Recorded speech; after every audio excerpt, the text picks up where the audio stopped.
secret place. Tell him you're mad at your husband in the secret place. Tell him you're wrestling with divorce in your heart in the secret place. Tell him you're angry. Tell him you're lustful. Tell him you're jealous. Tell him you're envious.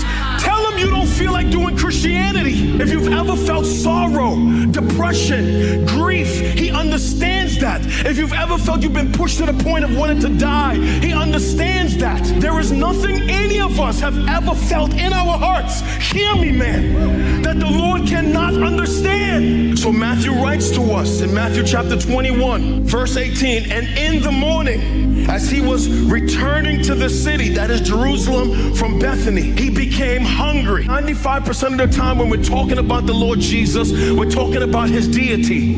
We're talking about his miracles. We're talking about the fact that he was God in the flesh. But I just want to draw your attention to the fact that Matthew writes that as the Lord was walking, he was hungry. It just gives the reader a reminder of the humanity of Christ.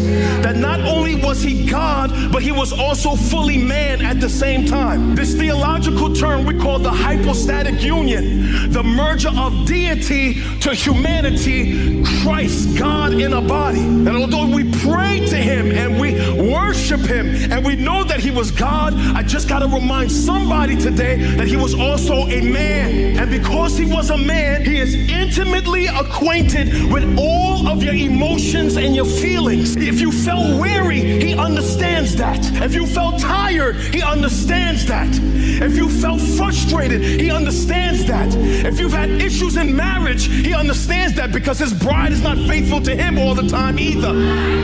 If you've had issues with friends, he understands that. If you've ever been betrayed, he understands that. Stop sanitizing your prayers, but that when you go into his presence, man, be honest in the secret place. Tell him you're mad at the Father.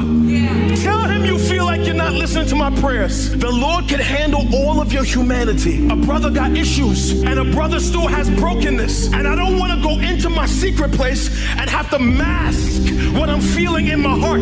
When you're hurting, who got time for that? I'm the only person that ever felt pain and wanted, watch this, a release. And it's hard to get a release when you approach God like he does not already know what you're dealing with.